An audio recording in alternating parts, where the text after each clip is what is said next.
Last time we were discussing the chemical cell. So just one more example of a chemical cell, and I'll explain a fuel cell. After that, we'll start a new chapter.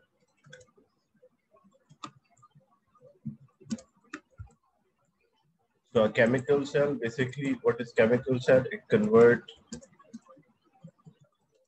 chemical energy to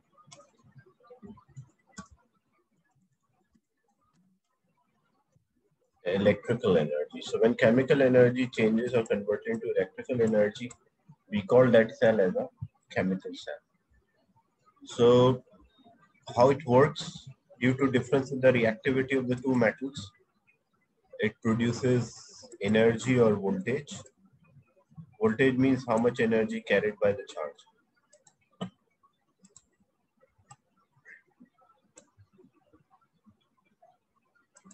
So if you have three metals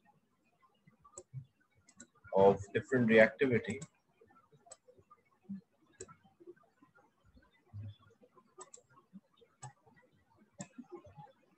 say metal X, metal X, Y, metal X, and metal.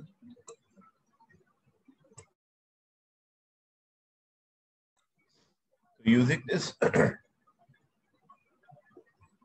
you can set up the reactivity, or you can identify which metal is more reactive and which one is less reactive.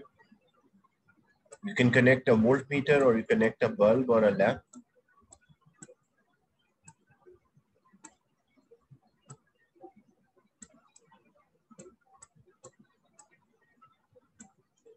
When X is connected with Y, you observe the movement of the electron is from Y to X, and the voltage produce 2 volts. But when you connect X with Z, you observe the movement of electron is from X to Z, and the voltage produces 1.5. In this X and Y, which is more reactive? Y. Y is more reactive because the movement is from Y. So we identify Y is more reactive. From X and Z, which element is more reactive? X. So X is more reactive because the movement of electron, the more reactive metal tend to lose electron easily. That's why the movement is always from more reactive to less reactive. If you want to set up a reactivity, so from X and Y, Y is more reactive, so Y should be above and X should be below. And the difference in the reactivity, the voltage produced shows the difference in the reactivity. Like if higher voltage means greater difference in reactivity. So between Y and X, or X and Y, it's 2 volts. Between X and Z, X is more reactive than Z, so X should be above and Z will be below, and the voltage produced is 1.5. If I use 2 electrodes, one made up of Y and the other one is made up of Z,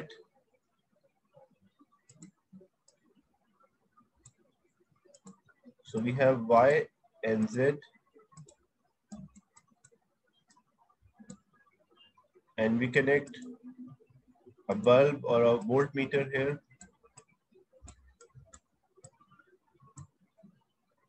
What will be the voltage produced when I'm using Y and Z?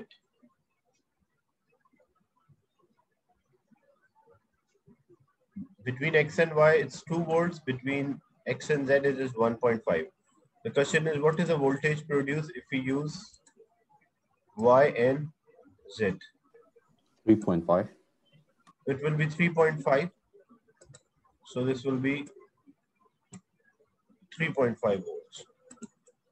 And the movement of electrons is from Y to Z or Z to Y?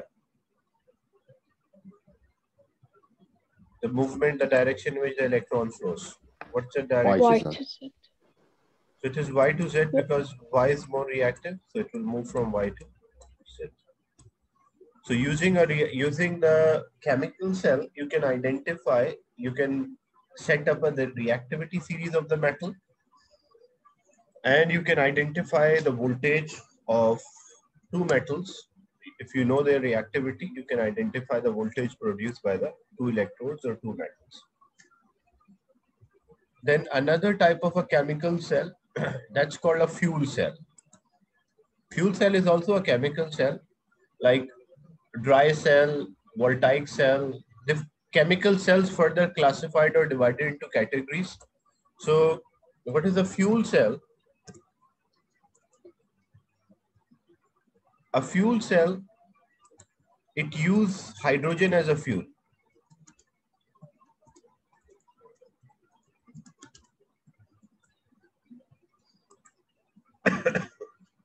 How it works? A fuel cell, for exam point of view, you don't have to memorize or learn the working of a fuel cell.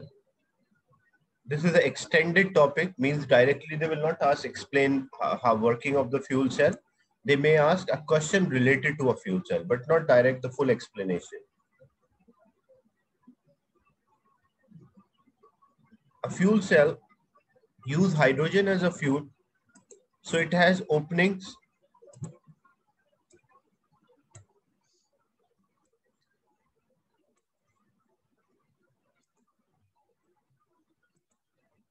and there's a membrane, which is this membrane is called proton exchange membrane.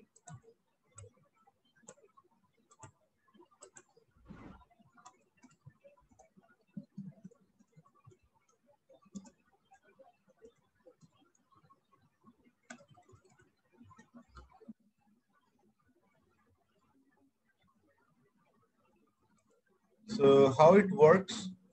It uses hydrogen as a fuel.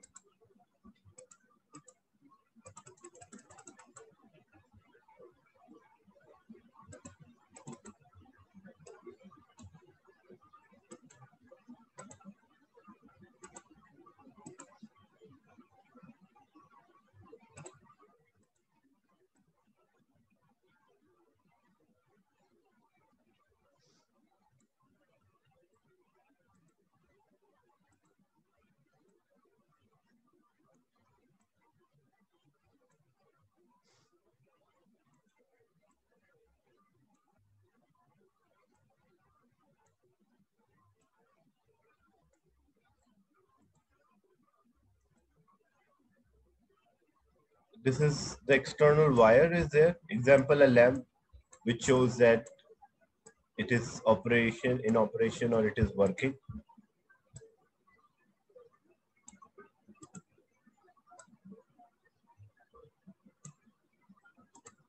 So what happened in this fuel cell, and two plates are there, the conducting plates.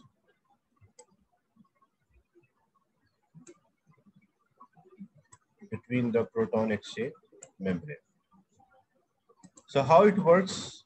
One side hydrogen enter and the other side oxygen enter this fuel cell. So when hydrogen enter, this proton exchange membrane, what it causes, it only allow proton to pass. And if I draw the structure of hydrogen atom, it contains one proton and one electron. This is hydrogen atom. But if this electron is lost from hydrogen atom, then hydrogen will get a positive charge, and hydrogen positive charge is also known as proton. Why hydrogen positive charge is known as proton? Because hydrogen atom is having one proton and one electron. If electron is lost from the hydrogen, so it will become hydrogen plus charge or positive charge, and this H plus charge is also known as proton. So what happened when this hydrogen molecule enter? First, the hydrogen molecule break into hydrogen atoms. So if hydrogen molecule is there, first it breaks into hydrogen atom. And this hydrogen atom, it breaks into two hydrogen atoms, and these two hydrogen atoms will break into two protons and two electrons. Means they lose two electrons. So first a hydrogen molecule, when it enter, due to the proton exchange membrane, it causes a breaking down of hydrogen molecule into hydrogen atom. Initially, we have molecule because hydrogen is a non-metal. So non-metal exists as a molecule. The molecule will become atom, and atom will lose electrons, so it will become ion. And this membrane only allow the ions to pass. So the hydrogen ions, the hydrogen molecule which break into hydrogen ion, they can move. But what happened to electrons? Electron can only move through the wire. So the electrons which are lost by these hydrogen atoms to change into hydrogen ion, these electrons will travel in the external circuit. So as these electrons travel in the external circuit, what it will cause, it will produce an electric current. So this lamp will light up. Then what is the advantage of oxygen here? Sorry. What is the advantage of oxygen here?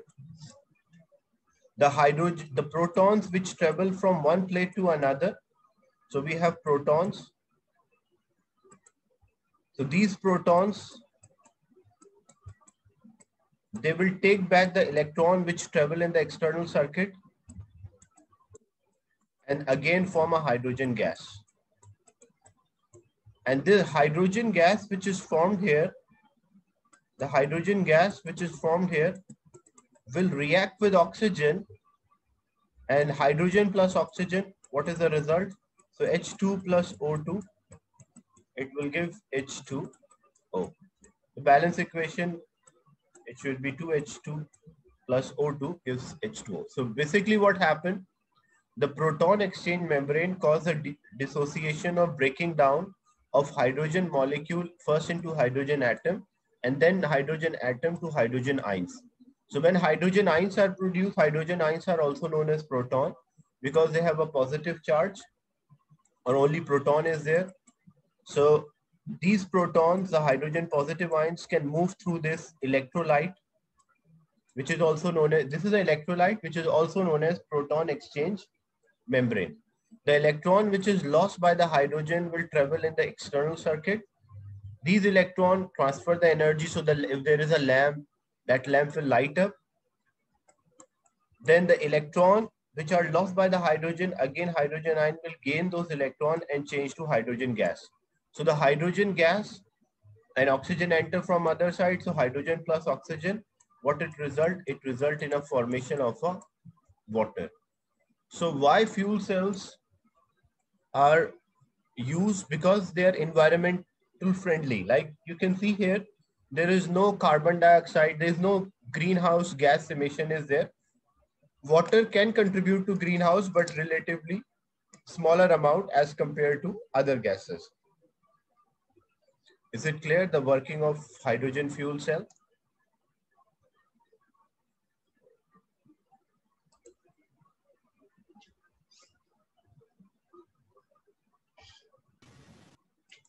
The electrolyte, there is no change in the electrolyte here.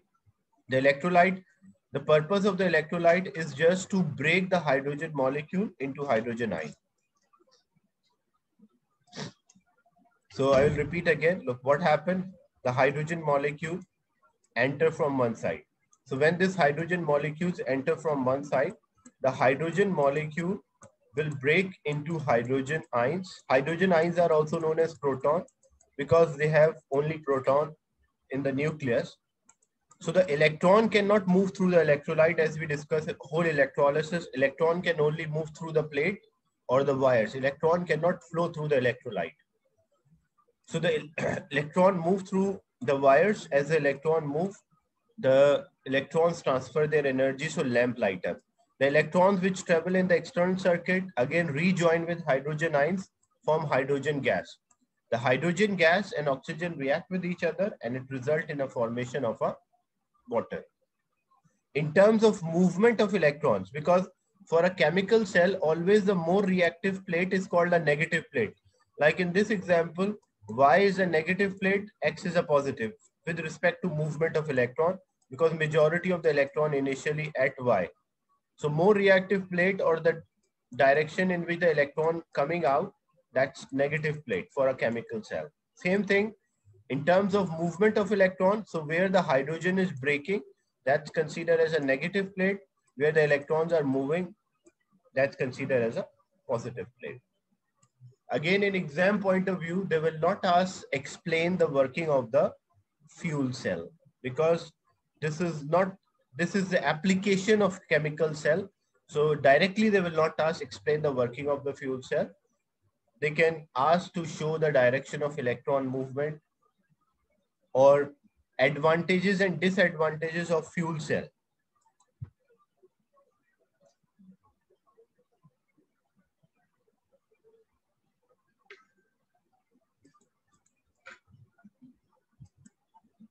Why we should supply oxygen? Because what happened, these hydrogen which they are, so the movement of these protons is due to the electrons, but as the electrons are more, so they repel each other, so it's slowed down. That's why we have to supply oxygen. So oxygen will remove hydrogen molecule from the cell. Is it clear? Sir, I have a question. Yes, sir, about the cathode and the anode. I think they should be reversed, like, because the H plus ions, they get reduced at the... Yeah, but the thing is, that's a point, Mohsin. In a chemical cell, the actual anode and cathode is not because of the ions. The anode and cathode are refers to the movement of electron. In an electrolytic cell, if I say there was electrolytic cell, if you have a battery, like 2 electrodes may be made up of graphite and platinum, and you connect one with a positive terminal, another one is a negative. So when you connect with one with a positive, the net charge here will be positive, net charge negative. So this side, the positive charges are attracted and negative charges are attracted towards. So positive charges gain electron, that's reduction. Negative charges lose electron, that's oxidation. But this is electrolytic cell. In electrolytic cell, we refer the movement of electrons, and then with reference to that, the movement of ions, we say anode and cathode. So we say the negative terminal is cathode and the positive terminal is anode. This is in electrolytic cell. But in a chemical cell, it is reverse. Because in a chemical cell, if you check this side, because metal X is more reactive. So if metal X is more reactive, it tends to lose electron first. So when it tends to lose electron first, it will go inside the solution as an ion. So majority of the electron initially at this position. And if you have majority or most of the electron, like charges repel, which force the electron to move from one surface to another. So in a chemical cell, the cathode and anode are opposite as compared to electrolytic cell. Is it clear? Oh, yes, sir. Got it. Yeah. Is it clear?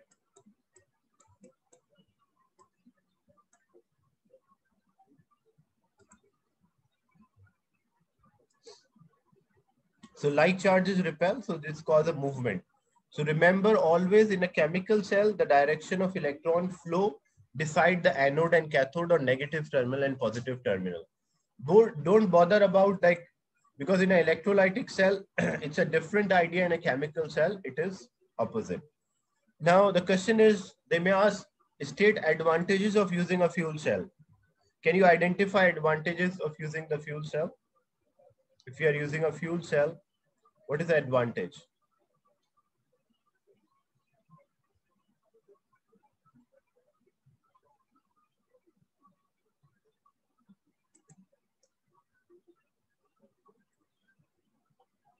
Yes, environmental friendly, renewable, renewable. Okay. And what is the disadvantage? What are the disadvantages?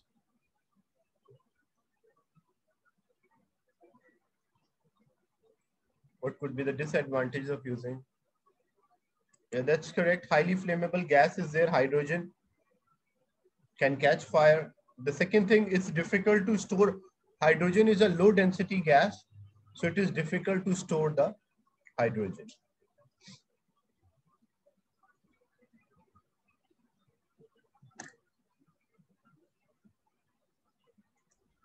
for a large scale, we need a greater amount of hydrogen. Yeah, that's right as well. Is it clear, the concept of the fuel cell? But again, keep in mind, they will not explain the working of the fuel cell. What they might ask, they either advantage, disadvantage, and that's also related to your understanding. Like the complete working of a fuel cell is not part of your syllabus. I just explain the idea because otherwise if I directly say, then you will not be able to understand.